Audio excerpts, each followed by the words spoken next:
میرے دوستو، ایک بات یاد رکھنا، قربانی کا موقع ہے۔ قربانی کے دن قریب آ چکے ہیں۔ 5 گناہ کرنے والوں کی قربانیاں قبول نہیں ہوتی۔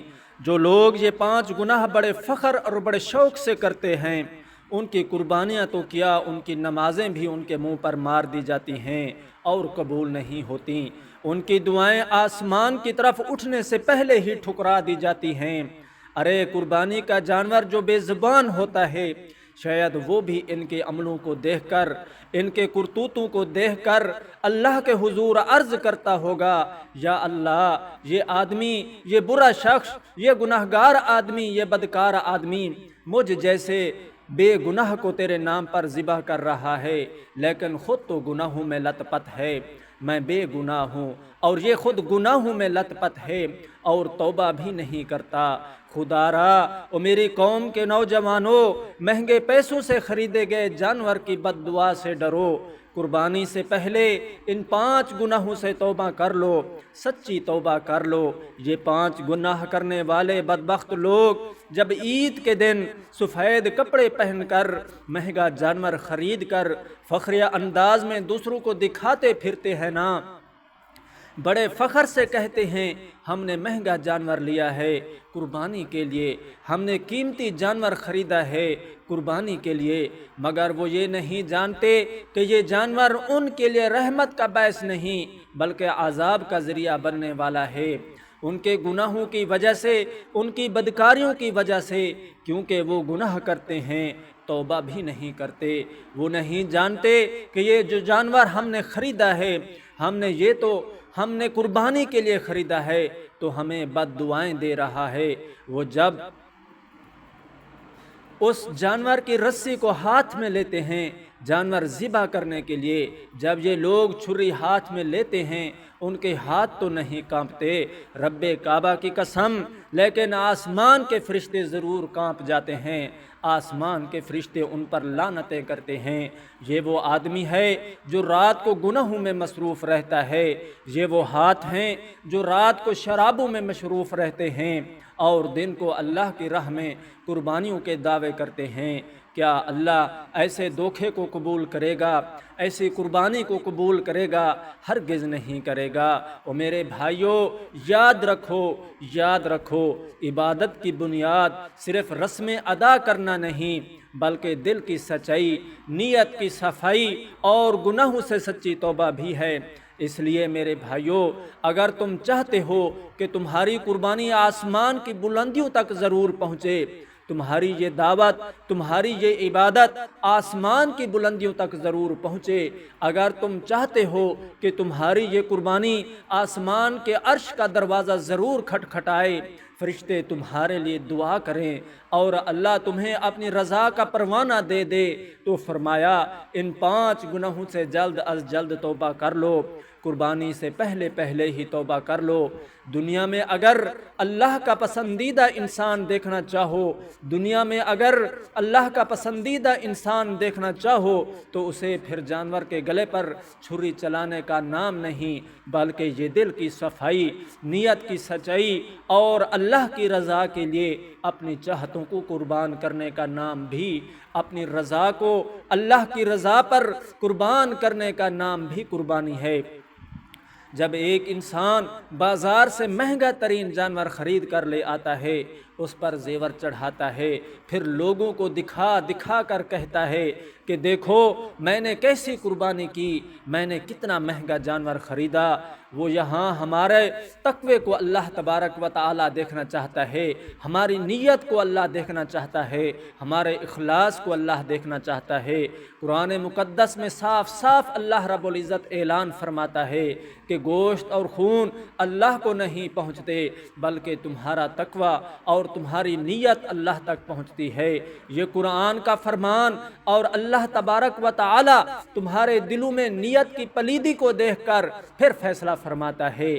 اگر تمہارے دل میں نیت کی پلیدی بسی ہوئی ہے تو پھر قربانی کے دن تم 1,00,000 جانور ذبح کر لو۔ اگر تمہارے دل میں نیت کی پلیدی بسی ہوئی ہے تو پھر قربانی کے دن تم 1 نہیں 20 جانور ذبح کر لو، وہ تمہارے لیے ثواب نہیں بلکہ عذاب کا سبب بنے گا۔ میرے رسول کریم صلی اللہ علیہ وسلم نے فرمایا، قربانی کا خون زمین پر گرنے سے پہلے اللہ کے ہاں قبول ہو جاتا ہے۔ سبحان اللہ، زمین پر گرنے سے پہلے اللہ کے ہاں قبول ہو جاتا ہے، لیکن یہ اس وقت ہوتا ہے جب قربانی کرنے والا انسان بھی اللہ کے ہاں قبول ہو، اس وقت قبول ہوتا ہے جب انسان بھی اللہ کے ہاں قبول ہو، تب تمہارے جانور کی قربانی کا خون اللہ کے ہاں قبول ہوگا۔ لیکن جس انسان کی نظریں، قربانی کرنے والے کی نظریں اگر بے حیائی میں لت پت ہوں، جس کے ہاتھوں نے دوسروں کا حق دبایا ہوا ہو، جس کے دل میں حسد، تکبر، غرور، دکھاوا اور حرام کے مال کی محبت ہو، کیا اس کی قربانی قبول ہو سکتی ہے؟ اے نوجوانوں، ہرگز نہیں ہو سکتی۔ اے میرے بھائیوں، تم جانور کو تو قربان کر رہے ہو مگر اپنے نفس کو زندہ رکھ رہے ہو۔ تم چھری جانور کی گردن پر تو چلا رہے ہو مگر اپنے گناہوں کی گردن بچا رہے ہو۔ سن لو میرے بھائیوں، جب تک تم توبہ نہیں کرو گے، جب تک تم ان 5 گناہوں سے باز نہیں آؤ گے جو ابھی میں تمہارے سامنے بتانے والا ہوں، تو تمہاری قربانی آسمان کی دہلیز تک نہیں پہنچے گی، تمہارے منہ پر ہی مار دی جائے گی۔ اگر تم ان گناہوں سے توبہ نہیں کر لیتے، اب بات کرتے ہیں کہ آخر وہ کون سے ایسے گناہ ہیں۔ اے میرے بھائی توجہ کر، اے میری قوم کے نوجوانوں، آخر وہ کون سے ایسے گناہ ہیں جو ہماری قربانی جیسی عبادت کو قبول نہیں ہونے دیتے؟ آخر وہ کون سے گناہ ہیں جن کے کرنے سے انسان کی کوئی بھی عبادت قبول نہیں ہوتی؟ نہ نماز قبول ہوتی ہے، نہ روزہ قبول ہوتا ہے، نہ زکوٰۃ قبول ہوتی ہے اور نہ ہی قربانی قبول ہوتی ہے۔ فرمایا ان میں سے پہلا اور سب سے خطرناک گناہ وہ شرک ہے۔ پہلا گناہ وہ شرک ہے جو ہماری کوئی بھی عبادت قبول نہیں ہونے دیتا۔ میرے رسول کریم صلی اللہ علیہ وسلم نے فرمایا، اے میرے صحابہ، سب کچھ کرنا مگر شرک مت کرنا، کیونکہ اگر تم ساری زندگی نیکیاں کرتے رہو، ساری زندگی نمازیں پڑھتے رہو، اور اگر تم ایک لمحے کے لیے بھی اللہ کے ساتھ کسی کو شریک کر دو گے تو تمہارا سب کچھ برباد ہو جائے گا، تمہاری تمام نیکیاں ضائع ہو جائیں گی۔ فرمایا شرک صرف یہ نہیں کہ تم بتوں کی پوجا کرو، شرک تو یہ بھی ہے کہ رزق اللہ فلاں جگہ سے دیتا ہے، بلکہ تم یہ بھی کہو کہ فلاں بندہ بھی رزق دیتا ہے، یہ بھی شرک کے زمرے میں آتا ہے۔ بیماری کا علاج، بیماری کی تکلیف اور بیماری کا دور کرنا، یہ سب اللہ کے ہاتھ میں ہے۔ اگر تم یہ کہو گے کہ فلاں حکیم جو ہے وہ بیماری دور کر دیتا ہے، یہ بھی شرک کے زمرے میں آتا ہے۔ اے میرے دوست، اس شرک سے بچ جا۔ اللہ رب العزت نے خود اعلان جنگ کیا ہے اور فرماتا ہے میں ہر گناہ معاف کر دوں گا مگر شرک کو کبھی معاف نہیں کروں گا۔ سوچو میرے بھائیوں، جس کے لیے معافی کا دروازہ ہی سرے سے بند کر دیا جائے، اس کی عبادت کیسے قبول ہو سکتی ہے؟ جس کا دل شرک میں ڈوبا ہوا ہو، اس کے نوافل، اس کے حج، اس کی نمازیں، اس کے صدقات اور اس کی قربانیاں سب بیکار ہو جاتی ہیں۔ جس کا دل شرک میں ڈوبا ہوا ہو، قربانی عبادت کا حصہ ہے، اور جب اصل عبادت قربانی برباد ہو جائے تو تم 1,00,000 قیمتی جانور ذبح کر دو، وہ صرف گوشت کاٹنے کا عمل تو رہ جاتا ہے مگر ثواب کی جگہ گناہ ہی ملتا ہے۔ اور جان لو قیامت کے دن سب سے پہلا سوال توحید کے بارے میں ہوگا۔ اگر توحید ہی کھوٹ نکلی او نوجوانوں تو باقی تمام اعمال تمہارے چہرے پر مار دیے جائیں گے۔ میرے رسول کریم صلی اللہ علیہ وسلم کا یہ فرمان سن کر ثابت ہوا کہ شرک ایک ایسا گناہ ہے جو ہماری قربانی جیسی عبادت کو بھی ضائع کر سکتا ہے۔ تو نوجوانوں، پہلا گناہ تو شرک ہو گیا۔ اب بات کرتے ہیں دوسرے گناہ کی جو اللہ کے ہاں ناپسندیدہ گناہ ہے، جو کسی بھی عبادت کو قبول نہیں ہونے دیتا، وہ ہے والدین کی نافرمانی۔ اور میرے نوجوانوں، ایک باپ جو ساری زندگی مزدوری کر کر کے اپنا پسینہ بہا بہا کر تمہارے لیے دن رات ایک کرتا رہا، آج وہ بڑھاپے میں تم سے کچھ نہیں مانگتا، بس 2 پھول عزت کے مانگتا ہے، مگر تم اسے عزت کے 2 بول سننے کے لیے بھی ترساتے رہتے ہو۔ عزت کے 2 بول بھی نہیں سناتے، تم اس کے احساسات کو مذاق میں اڑا دیتے ہو۔ تم اس ماں کو جھڑک دیتے ہو جس نے راتوں کو جاگ جاگ کر تمہیں پالا تھا، جو خود بھوکھی رہی مگر تمہیں کھلاتی رہی، خود پیاسی رہی مگر تمہیں پلاتی رہی۔ کیا تمہارا اللہ وہی نہیں ہے؟ کیا تمہارا رب وہ نہیں ہے جس نے قرآن مقدس میں فرمایا ماں باپ کے آگے اف تک نہ کہنا، نہ انہیں کبھی جھڑکنا، انہیں عزت کرنا، ان سے پیار اور محبت کی باتیں کرنا، کبھی ان کے دل آزاری مت کرنا۔ او میرے نوجوانوں، او نادانوں، جب تمہارا دل بھی اپنے ماں باپ کے لیے نرم نہیں تو تمہارے خون سے بہنے والی قربانی اللہ کو کیسے پسند آئے گی؟ کیسے پسند آئے گی؟ جب تمہارے دل بھی والدین کے لیے نرم نہیں ہیں تو اللہ تم پر کیسے رحم کرے گا؟ یاد رکھو او جوانو، جس کی زبان ماں باپ کو ستاتی ہو، اس کی زبان سے نکلی ہوئی بسم اللہ بھی اللہ کے ہاں بے اثر ہو جایا کرتی ہے، پھر بسم اللہ بھی بے برکت ہو جایا کرتی ہے۔ اور ایسے لوگوں کے لیے میرے نبی کریم صلی اللہ علیہ وسلم نے فرمایا کہ ان کی عبادتیں برباد ہو جاتی ہیں اور وہ اللہ کی رحمت سے محروم ہو جاتے ہیں۔ کون؟ جو والدین کو دکھ دیتے ہیں، والدین کو درد دیتے ہیں۔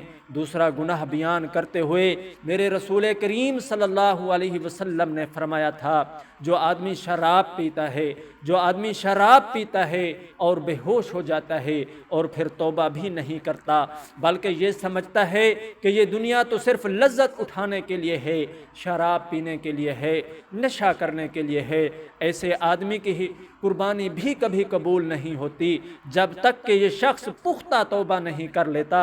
اور میرے جوانوں، یہ جو شراب ہے نا، یہ عقل کی قاتل ہے، یہ جو شراب ہے یہ حیا کی قبر ہے، غیرت کا جنازہ ہے اور روح کا زہر ہے۔ میرے اللہ نے قرآن مجید میں شراب کو شیطان کا گندا کام کہا ہے، گندا کام، اور ساتھ ہی فرمایا شراب سے بچو تاکہ تم فلاح کو پہنچ جاؤ، تاکہ تم کامیاب ہو جاؤ۔ مگر آج کے زمانے میں لوگ شراب کو فیشن سمجھ بیٹھے ہیں، پارٹیوں میں، ساتھیوں اور محفلوں میں شراب ایسے بہی جاتی ہے جیسے پانی ہو، جیسے نیکی کا کام ہو۔ لوگ ہنستے ہیں اور گاتے ہیں اور سمجھتے ہیں کہ یہ اصل زندگی ہے۔ ارے نوجوانوں، اے انسانوں، زندگی یہ نہیں کہ تم خنزیروں جیسی زندگی گزارو، زندگی یہ نہیں کہ تم کتوں جیسی زندگی گزارو، زندگی یہ نہیں کہ تم رب کی نافرمانی میں زندگی گزارو، بلکہ زندگی تو وہ ہے جو اللہ کی راہ میں، اللہ کی اطاعت میں، محبوب کے طریقے میں تم گزار کر جاؤ گے۔ اصل زندگی تو وہ ہے۔ اے میرے دوست، یاد رکھ میرے بھائی، شرابی کی دعائیں کبھی آسمان کو نہیں چھو سکتی، آسمان پر پہنچنے سے پہلے ہی مسترد کر دی جاتی ہیں۔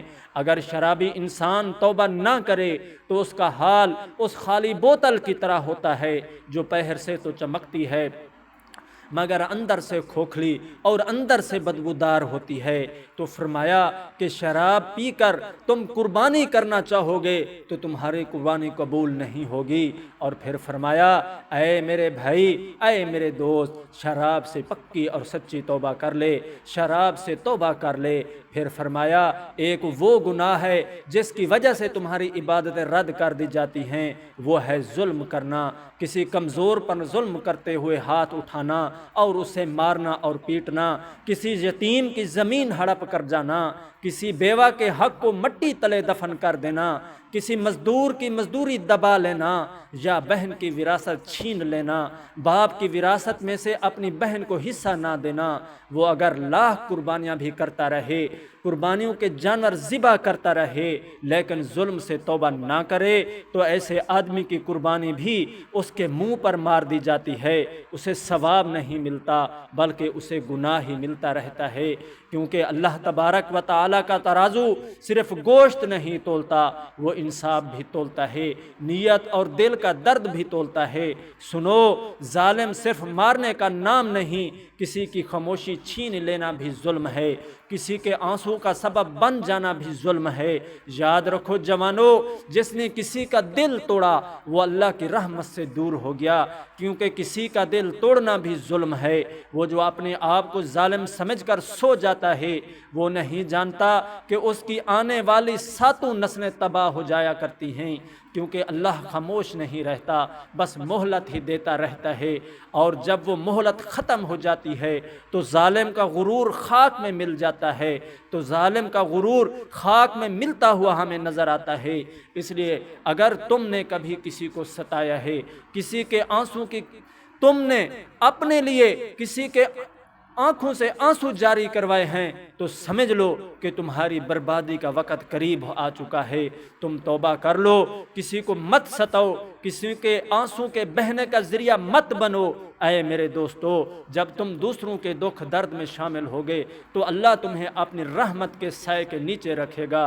اے میرے دوست، یاد رکھ، قربانی رب کے دربار میں وہی ہوتی ہے جو اللہ کے فرمان کے مطابق ہو، جو نبی کے فرمان کے مطابق ہو۔ اے میرے دوست، تم ظلم سے توبہ کر لو۔ پھر فرمایا 5واں گناہ اور آخری گناہ جو کوئی بھی عبادت قبول نہیں ہونے دیتا وہ ہے چغلی، وہ ہے غیبت، وہ ہے حسد کرنا، وہ ہے زبان سے نکلا ہوا ایک ایک لفظ جو دوسروں کی زندگی میں زہر کھول دیتا ہے، جو دلوں میں نفرت پیدا کرتا ہے، رشتوں کو جلا کر رکھ دیتا ہے اور اعمال کو راکھ کر بنا دیتا ہے۔ اے میرے دوست، نبی کریم صلی اللہ علیہ وسلم نے فرمایا، غیبت کرنا مردہ بھائی کا گوشت کھانے کے برابر ہے۔ غیبت کرنا اپنے سگے مردہ بھائی کے گوشت کھانے کے برابر ہوتا ہے۔ اس لیے میں اور آپ غیبت سے توبہ کریں، چغلی سے توبہ کریں، حسد سے توبہ کریں، ریا بغض سے توبہ کریں۔ تو میرے بھائیوں، جب میں اور آپ توبہ کریں گے تو اللہ ہماری توبہ کو قبول فرمائے گا، اللہ ہماری عبادات کو قبول فرمائے گا، ہماری نمازوں کو قبول فرمائے گا، ہمارے حج کو قبول فرمائے گا، ہمارے نوافل اور صدقات کو قبول فرمائے گا، ہماری قربانی کو قبول فرمائے گا۔ اگر ہم نے گناہوں سے توبہ نہ کی، اسی طرح اپنی زندگی کو گزارتے رہے تو ہماری کوئی بھی عبادت قبول نہیں ہوگی۔ اے میرے بھائی، زندگی فانی ہے، ختم ہونے والی ہے، آخر رب کے حضور پیش ہونا ہے، رب کے سامنے کھڑا ہونا ہے، پھر ایک ایک لمحے کا حساب دینا ہے۔ اے میرے بھائی، اس زندگی کو مد نظر رکھتے ہوئے میں اور آپ آج اپنے رب کے حضور جھک جائیں، آج اپنے رب کے سامنے توبہ اور استغفار کریں۔ انشاءاللہ آنے والا وقت ہمارے لیے بہت قیمتی بنے گا، آنے والے وقتوں میں اللہ ہماری عبادات کو قبول فرمائے گا، ہماری نماز کو قبول فرمائے گا، ہمارے صدقات، نوافل اور زکوٰۃ کو قبول فرمائے گا، اور ہماری قربانی کو بھی قبول فرمائے گا۔